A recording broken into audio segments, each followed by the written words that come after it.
Welcome to the Remarkable Retail Podcast, Season 4, Episode 2. I'm Michael LeBlanc. And I'm Steve Dennis.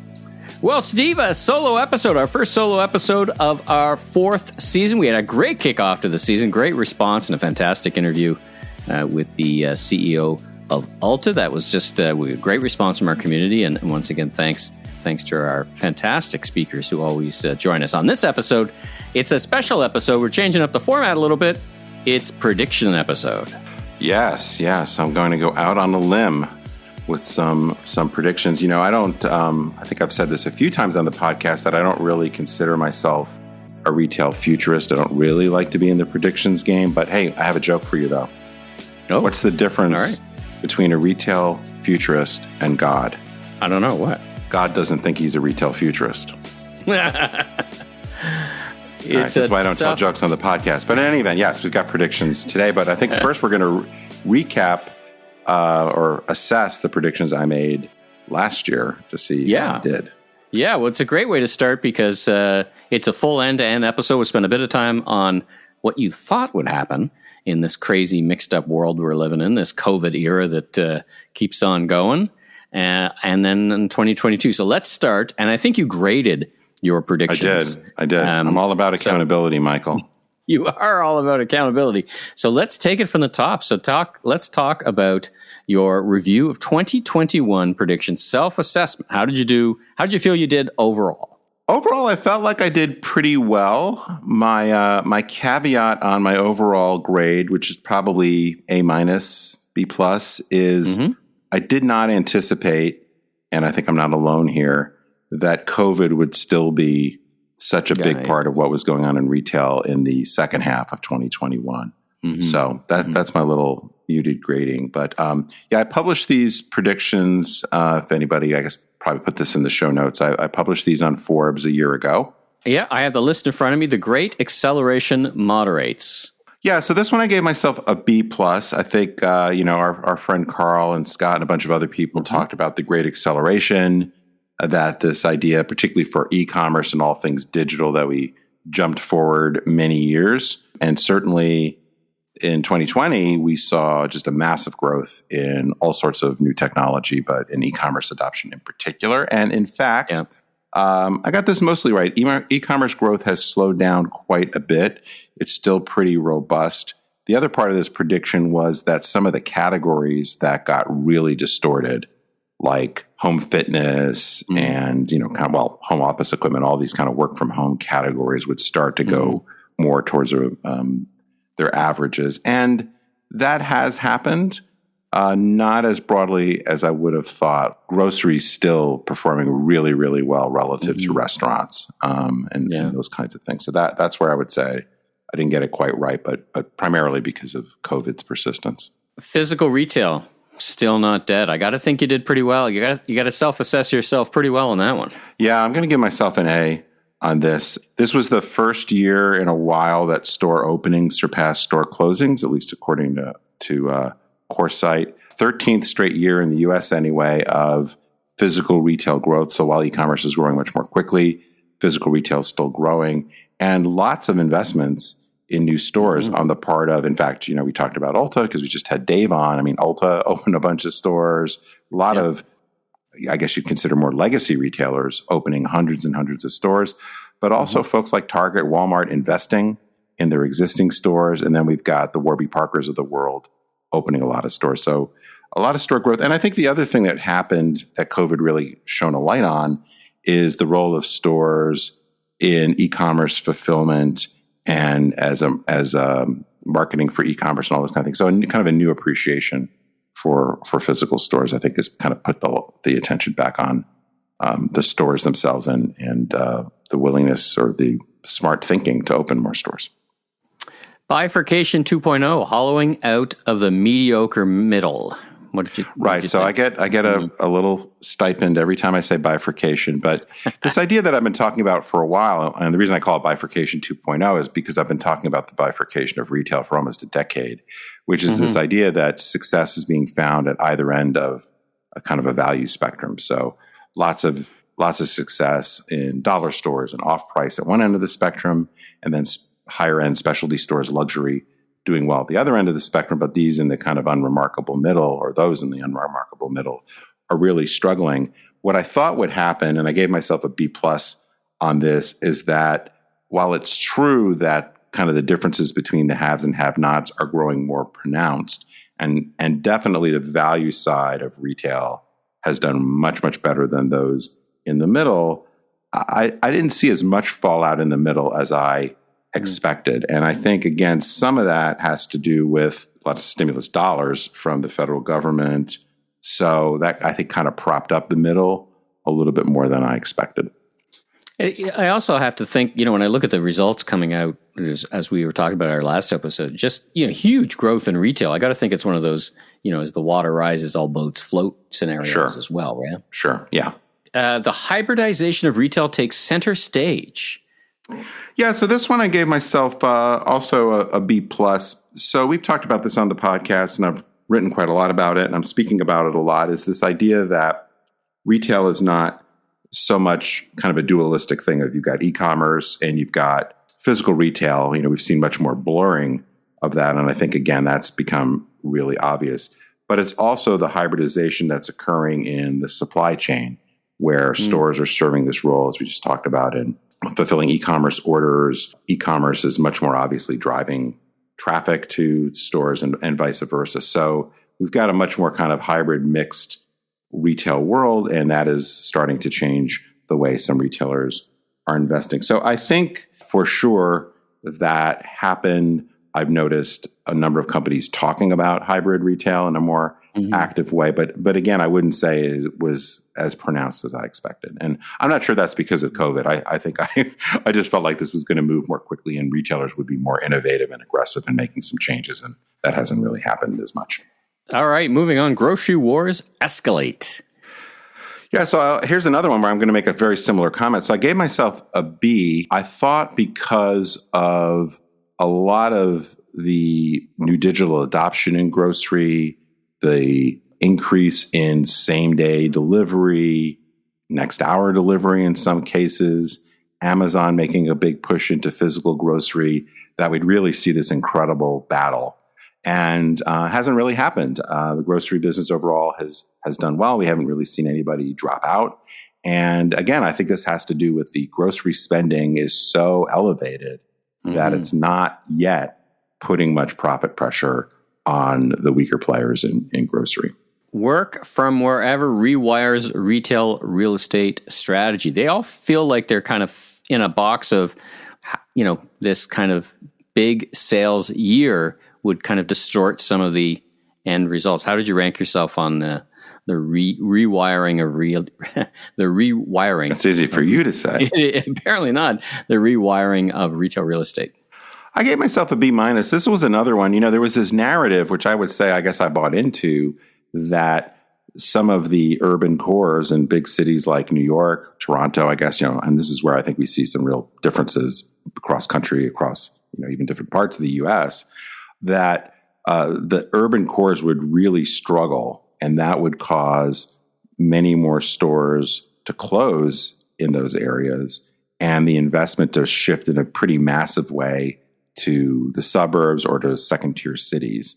And that is happening, but not nearly as dramatically as I thought. And I think we're even seeing, notwithstanding the Omicron issues, that New York has rebounded much more quickly than I certainly thought it would. And we're seeing that play out in a lot of other cities. So again, is this a function of just so much spending in retail not creating as much tension in these marginal cases? I think partially.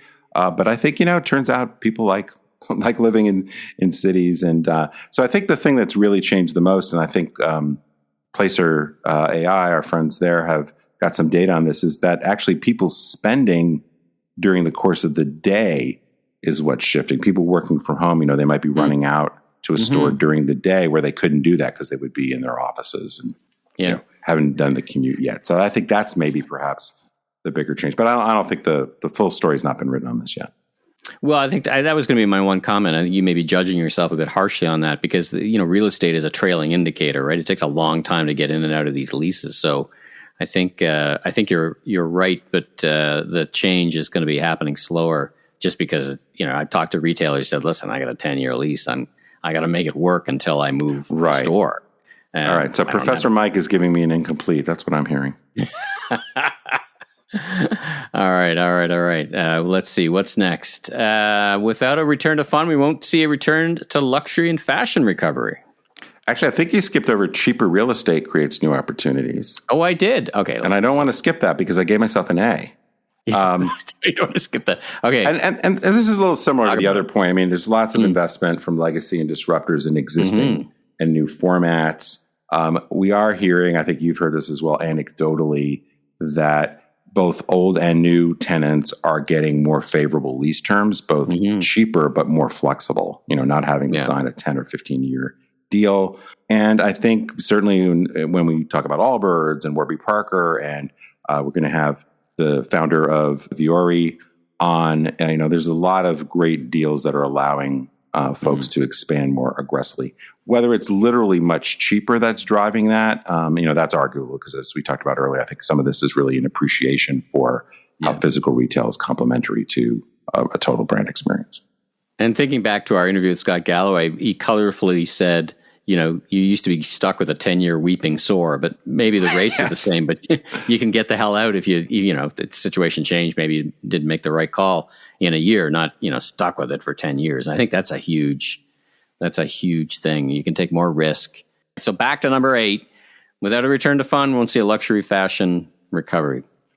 Yeah, so I gave myself an A- on this, but I should have been more specific because it's really a full recovery. I mean, we've absolutely seen a bounce back compared to just terrible 2020 numbers. So most of the bounce back, if we look at apparel and accessories, is in more basic items, athleisure, those sorts of things, not so much the high end. But the affluent are doing very well, and we are seeing, I think, a better bounce back in luxury than I might have expected. But the main thing here is we've got to really look at the comparisons to 2019, and for the most part, we aren't remotely close to being back there. And the reason why I said without a return to fun is a lot of high-end spending is really based on or is driven by travel and special events and those sort of things. And it's going to be a little while before we're there. All right. Last but not least, Penny's kicks the can down the road. Yeah. So I gave myself a bit an incomplete here. I think it's absolutely the case that had Brookfield and Simon not acquired them, that Penny's would either be in liquidation or would have closed a huge number of stores to try to keep them afloat. So the buyout that occurred out of bankruptcy allows Penny's to keep kicking here. Because they're now private, we don't have the kind of data around their performance that we had when they were a publicly traded company. So there's a lack of visibility there. But as I've looked at other data that talks about Penny's relative performance to other players, it's clear that this business is still struggling. But we'll come back to that with my predictions for 2022, I suspect. All right. Well, overall, pretty good grade generally, given the uncertainty of all these different things that are happening. Let's talk about 2022, your provocative retail predictions. I guess in no particular order. I've got 10, so we'll go through these hopefully relatively quickly. The first is what I'm calling the stores strike back again. And the reason I say this is a couple of years ago, I wrote a piece and I was talking about it, and it's a little bit tied to what I said last year, is that there is a new appreciation for physical retail. And I think that just keeps evolving. As we talked about the diverse hybrid roles, people appreciating the different purpose of a store, everything from, as we talked about a few minutes ago, the e-commerce fulfillment and the marketing role and how physical drives digital and vice versa. But I also think it's retailers starting to really think about how physical stores can provide entertainment and omnichannel service and a lot of things. So I think there's just this new appreciation for stores, which I think is sort of ironic because with this big shift, this acceleration to digital, if anything, you might say, wow, that's really going to put pressure on physical retail. And I think and it has put pressure on the unremarkable retailers for sure. Like that's made their situation even worse. But for the retailers that are strong and have a compelling value proposition, they're investing behind it. So it is like this resurrection of physical retail, but I feel like it kind of resurrected a few years ago, and now we're in this second wave. What's next? Moderate department stores. So this is Macy's, Kohl's, JCPenney, Dillard's. They experience a dead cat bounce. And I just like saying dead cat bounce. But borrowed from our Wall Street friends, which basically means that it's going to go up, but it's really not going to stay up. That's really what dead cat bounce means, right? Yeah, and the fundamentals here are, well, number one, don't be misled, as I think we've seen some reports over the last few months, where people are like, oh, department stores is back, Macy's is back, Kohl's is back, or whatever. And they are comparing to very, very weak numbers. So the increases by themselves, I think, don't mean a thing. My question is, what is fundamentally different to change the fortunes of any of these individual retailers, but the moderate department store sector, in total? And this sector has lost market share for 20 straight years. There's a bunch of reasons for that, which is maybe a separate episode. It's not just because of Amazon. But the question is, what is suddenly going to be so different that customers, lots of customers, will start to switch back to these retailers? And my answer is nothing. There's nothing that I can imagine that can realistically be pulled off that is going to change this. So I believe by the end of this year, it will become readily apparent that all these guys are in trouble. We're back to JCPenney. What do you think is going to happen in 2022 with JCP? Well, this is certainly related to what I just talked about, but, and I hate to be so negative, but some folks that have followed my work over the years will know, first of all, that I worked at Sears a long time ago, but that I have referred to Sears for many years as the world's slowest liquidation sale, because they were effectively out of business 15 or so years ago. We could argue about exactly when. So they've been dead brand walking for a long time, yet it has taken them a really long time to go away. So I think they're now down to like a dozen Sears stores and a dozen Kmart stores or something like that. So for all intents and purposes, Sears is gone. They're not worth talking about anymore. Whether they will technically still be alive with any presence by the end of the year, I don't know. But JCPenney has the honor of now being elevated to the mantle. I guess they'll be the world's second longest liquidation sale, because I just don't see a path for them. I mean, they're the what's the expression? The wounded gazelle in the herd, or I don't know. I'm getting that wrong, but relative to Kohl's, relative to Dillard's, relative to Macy's, they are the weakest in a sector that continues to contract, that basically has no profit pool available. And so short of continuing to be propped up and have their corpse sort of drug around like Weekend at Bernie's or whatever, I just don't see how they aren't going to get into this downward spiral of cost-cutting, store closings. And I just don't think there's enough time or money or even a strategy that really saves them, unfortunately. But, that will maybe allow some of the other players to actually be successful as they retrench. But they got a lifeline, as we talked about, from Simon and Brookfield. But I suspect the patience of those owners is going to start to wear thin before much longer. All right, number 4, the profitless prosperity of disruptor brands comes under increasing scrutiny. What do you mean by increasing scrutiny? Talk about that. So we've talked about this a bunch of times, where there are a lot of these disruptor brands, the digitally native vertical brands, direct-to-consumer brands that have attracted a lot of venture capital that have struggled to see profitability. And this actually, maybe this isn't such a bold prediction, because we started to see the wheels come off a little bit towards the end of last year. Casper basically imploded. A number of the companies that have gone public, like Poshmark, even Wayfair, Chewy's, a bunch of these brands that have grown like crazy but are struggling to make any money, they really started to see their stocks take a hit. So I think there's just more and more attention to the unit economics. Our friend Dan McCarthy all over this for a lot of these brands. And I think what I mean by increasing scrutiny is this demand on the part of investors to see a path to profitability is increasing. I think it will grow. And the other thing that will happen during the course of this year is we'll have many more quarters. We won't just have one quarter of Allbirds performance. We'll have 5, right? Peloton, you kind of go through the list of Stitch Fix. There's a lot of these brands that won't have been public for a short amount of time, we'll really be able to see a track record. We'll really be able to see a trajectory. And I think that will put more and more pressure on some of these brands to produce. And we'll really see kind of who's for real and who's not, I think, for the most part, across the next year.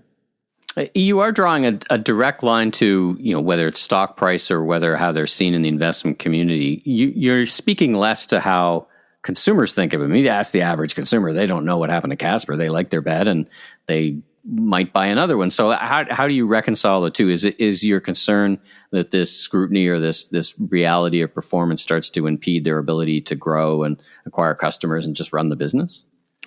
Yeah, I think a couple things could happen. I mean, I agree with you. I don't think consumers pay much attention. That's why I kind of call it profitless prosperity, because they look successful from the outside, right?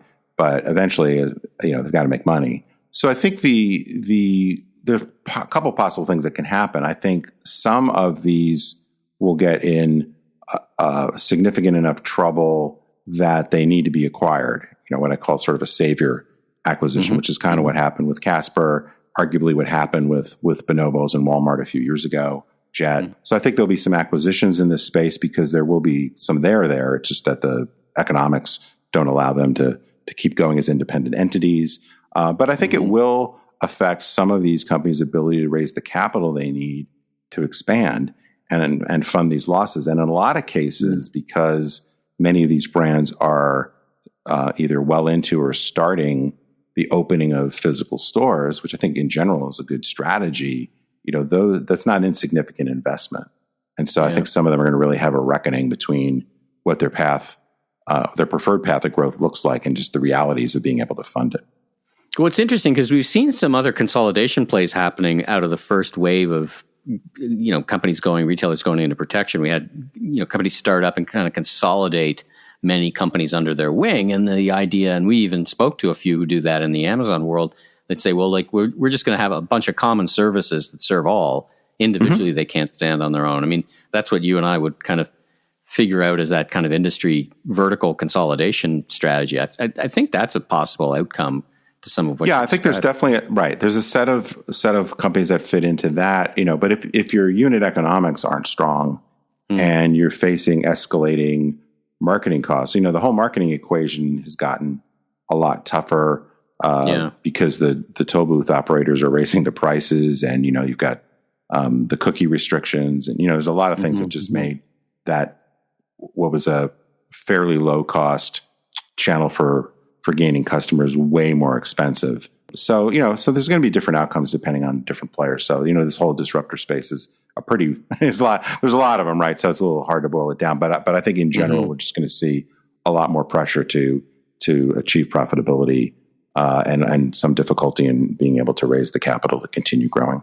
All right, number 5, we're halfway through. Understanding buying versus shopping becomes more important. Yeah, I think this is really an important distinction. I've been talking about, and I didn't come up with this, but I talk about in my book, and I've talked about regularly this idea of making a distinction between buying versus shopping. And generally speaking, what I mean is think about buying as more kind of task oriented, mission driven. Just trying to get something off your to-do list. There's not you're not investing a lot of time in it. It's generally pretty much kind of a commodity sort of activity, convenience driven. Whereas shopping is more discovery, more passion driven, maybe says more about you as a person. I think what we have learned, or I know what we've learned over the years, is that e-commerce and certain largely brick and mortar retailers are really good at the buying part. They're all about efficiency. It's been harder to really differentiate yourself on the shopping side. But the challenge, though, this is another kind of idea around this collapse of the middle, is I think you really, as a retailer, have to pick a lane. Not 100%. I don't want to be overly black and white about it.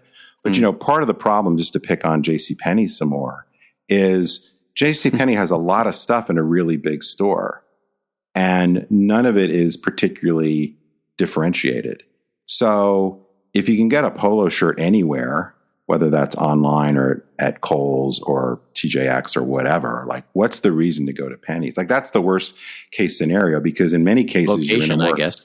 Location. Yeah, potentially, right. But you're in a commodity driven business, for the most part, convenience is really important, and malls in general are just less convenient on average, right? So you really have to pick the lane more clearly. And I think there's going to be more appreciation for, how difficult it is to stake out a position if you don't really pick a lane and stick to it.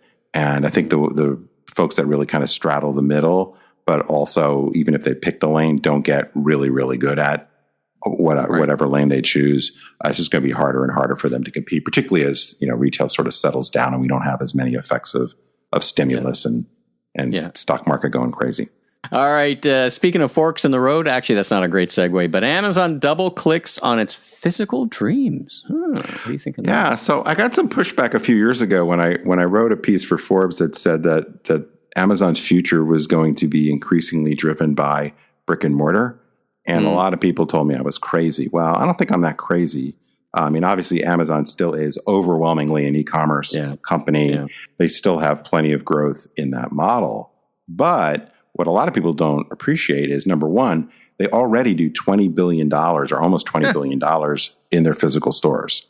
Does that include like Whole Foods? Is that it does? It does, and Whole Foods is the big part of it for sure. Yeah. But they are increasingly investing in physical formats. So the Amazon Go stores, Amazon 4-star, they continue to open those. The big push, though, really is in grocery with Amazon Fresh, and so I forget exactly how many they've opened, but they've signaled they're opening a bunch more, and they're going to, I think, continue to test around some different formats because, again, I think they understand that physical stores can add value or physical presence can add value. Now, in some cases, it's the pickup lockers, right? It's a place for you to go get something at a store or like their returns program at Kohl's. So there's that kind of omni service or whatever you want to call it, part of it. But I think they absolutely want to grow in certain product categories like apparel, where physical store presence is important to generate sales as well as to reduce returns. So they've got this, they're calling it a department store, this 30,000 square foot store. A couple stores are going to open. I think they're going to continue to push here because where they're underpenetrated is largely in those categories like home improvement, like apparel, where physical stores can be very important to making the sale and building loyalty. Do you think it's still the case that, and I sometimes think that Amazon doesn't really care that they're in the retail business, that they're in the consumer data business, that this is really a means to an end? I mean, grocery is not like, it's a tough category, right? There's not a lot of margin on the ground to pick up in the grocery category, but it feels like there's a bigger strategy here for growing in the grocery sector. Well, I would make an argument that their owned physical retail, in other words, where they actually buy the product and sell it themselves, is contrasted with the fulfilled by Amazon Marketplace piece. That's really a loss leader for them. It allows them to get the data.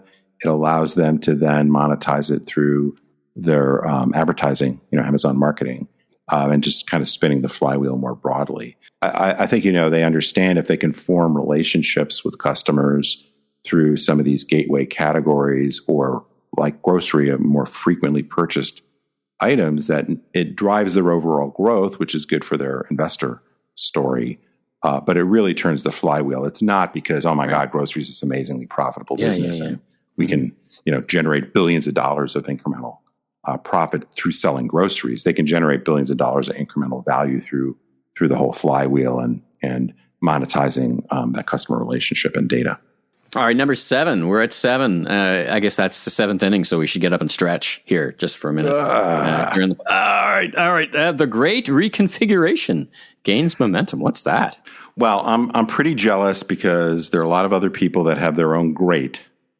So I'm now going to coin the Great Reconfiguration. I don't know that I love this word yet, but here's the thing. You heard it here, fans. You heard it here. But here's the thing that I think is going on, which is not yet as fully appreciated, and I'm going to be talking about this more, is I think this, number one, we're having quite a lot of unbundling of services.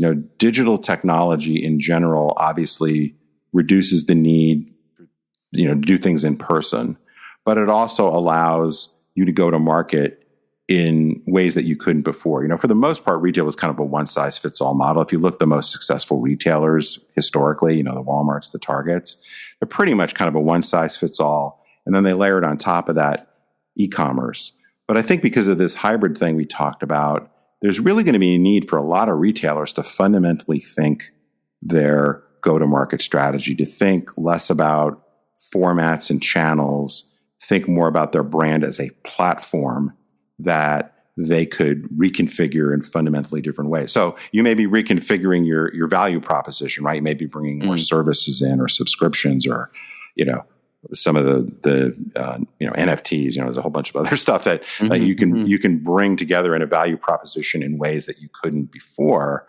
But I also think it's going to really be reflective in how physical retail changes. Malls need to be, for the most part, reconfigured in a really different way. The go-to-market strategies for certain retailers where maybe they have some flagship stores and then some more satellite stores. The supply chain needs to reconfigure. So I actually like that. There's a sense to me where some retailers really need to think about kind of blowing it up and starting with a blank sheet of paper and thinking about, okay, as technology advances, as some of the assets we have relied on aren't fundamentally productive and we can't keep putting, kind of good money after bad in them, what does the future state look like? And can we over time reconfigure our whole business model to be more successful? I think this is going to take some time, but I think some of the savvy retailers are really starting to look at this in a different way, whether it's Nordstrom with full line stores and Nordstrom Local as satellite stores, or whether it's, people thinking about their media networks and their marketplaces and other kinds of ways to generate revenue that really leverages your brand platform, not so much that you're the seller of physical goods in a particular kind of box. So more to come on that, but I think that's something that will start to gain some traction. I was reading this headline today and I thought of your next prediction. Ralph Lauren, CEO, says metaverse is the way to tap into a younger generation of shoppers. So what's your prediction? Is metaverse a thing? My prediction is metaverse, schmetaverse. I think it will be a thing, not this year. I think it's a lot of heat, not much light yet. Okay. As I stand here looking at my 3D printer. Jump up that Second Life site again. You and I both built one of those in our past. So there you go. We were. I'm still on MySpace. I don't know about you. All right. Number 9, hyperbole. What have you got to say about hyperbole? I don't know if you know this, Michael. Hyperbole is the greatest thing ever. So this is actually a little bit, more than a little bit related to metaverse, schmetaverse. We're not. I think there are a lot of things that get talked about. I guess it's the hype cycle. Is that what they call it? Where, as a guy I used to work with, say, the invitation is better than the party. Things sound cool, but there's not a lot of there again yet. Yeah. I'm not saying these things will never happen, but things like voice commerce, live streaming. That was a good one. That was a good one. NFTs, crypto. For some people, I think marketplaces and media networks. I mean, they can be very powerful for some players, but not every retailer can be successful having a marketplace or having a media network. So I think there's a lot of stuff that gets talked about that has still fairly limited application, at least in 2022. So watch this space, but I don't think a lot of people are going to see a lot of real dramatic results. Well, you heard it there, fans. Advice from Steve Dennis: watch MySpace. And I think the emphasis is on it. Well, you do remind me of back to our interview with Brendan Witcher from our last season, where he said, does anybody walk in the store and go, "I'm not shopping here. There's no AR here. I'm leaving." Exactly right. I think if you go into, I feel like I'm really ganging on to JCPenney, but like if you go into JCPenney and your conclusion is that what they're missing is they don't have enough NFTs and there's no metaverse, okay. Can't pay with my crypto. My Dogecoin is not. That's right. You cannot pay with Dogecoin at JCPenney. I'm out of here. I know. If they would just do that, it would be so much better. That's the thing, maybe. There you go. All right. Number 10, we've reached the last one. Number 10, what's the last prediction you want to make for us today? Well, this one is probably the one, and maybe this is why I put it number 10. It's the one I'm least confident about, which is that we will see some a come to Jesus moment in the convenience wars. You know, we've seen this, what I think is mostly a race to the bottom, just upping the ante on convenience. You know, so much investment and certainly consumer interest in home delivery. But we know, generally speaking, home delivery is lighting a bunch of cash on fire. Now, in addition to something that's already profit-proof, now we've got some of these other new Joker and some of these other delivery companies that are going to deliver a subset of goods to you in 10 minutes or 20 minutes or whatever. And I just think, you know, there's limited utility to some of this convenience, but it's become increasingly table stakes. And I think at some point, some rationality has to come to both all this venture capital money going into some of these startups, but retailers chasing their tail on convenience. But the issue is, I think Amazon is really setting the pace here. Yeah. They're much better positioned with all their local home delivery assets. And so there's part of me, which is Amazon is just like, you know, like, I don't know, Snidely Whiplash. I don't know if that's the right reference, but just like, ha, ha, ha, ha, you know, we're alluring you. It's a trap, you know. You guys keep chasing your tail. We'll do this thing that we think is so important. We'll try to convince consumers it's so important. And really, there's only 2 or 3 of us that can actually do it without going bankrupt, really. Right. I mean, I feel like it is really a race to the bottom. And I know I've quoted Seth Godin a few times on this. You know, the problem with the race to the bottom is you might win or worse, finish second.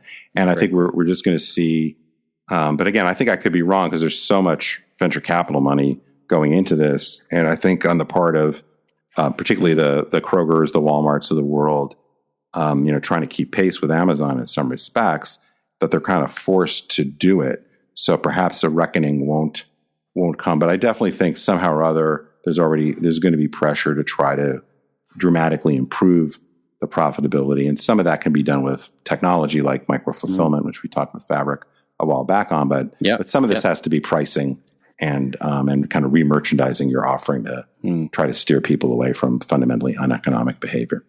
You could be, and you put it as number 10, as you said, purposely. I think you're a year ahead on that one. I think there's another year to go of venture capital investment chasing this until the penny, so to speak, drops. So I think this could be 2023 when you kind of look back and go, you know, or the end of 2022, you know, sales can't just keep going up the way they are. I mean, you know, the retail sales are benefiting from this transference of activities, right? You can't fly, you can't go on vacation. You're freaked about doing basic stuff. You know, it's got to end, right? And then people kind of resume their normal activity of living their life again, and that doesn't always mean, you know, spending their brains out in a shopping center, right? Right. Yep. No, I think so. Yeah, I am. I wish I had a little bit more confidence about this one. I think it's a little bit of truth, justice. You know, like this should correct itself. That's just the right thing. But there may be enough forces that kind of keep this going, keep the music playing for a little bit longer. Well, listen, that's a great wrap up, and we'll come back next year and see how you do. Maybe we'll give it a little quick pulse as we pulse back during the rest of the season. But for now, let's wrap it up. And congratulations, I think on the whole, very interesting, very provocative, and look forward to kind of continuing to talk about those. Well, and I hope listeners will feel free to come at me, you know, on social media or email me directly. I definitely want to hear people's ideas, and I think it'd be great to kind of do maybe a mid-year check-in as things unfold. If you like what you heard, please follow us on Apple, Spotify, or your favorite podcast platform so you can catch up with all our great interviews and insights, and new episodes will show up each and every week. Be sure to check out our YouTube channel, and last but not least, tell your friends and colleagues in the retail industry all about us. And I'm Steve Dennis, author of the best-selling book, Remarkable Retail: How to Win and Keep Customers in the Age of Disruption. You can learn more about me, my consulting, and keynote speaking at stephenpdennis.com. And I'm Michael LeBlanc, producer and co-host of the Conversations with Commerce Next podcast, the Voice of Retail podcast, keynote speaker, and host of the all-new Last Request Barbecue Cooking Show on YouTube. And you can learn even more about me on LinkedIn or MELeBlanc.co. Have a safe week, everyone.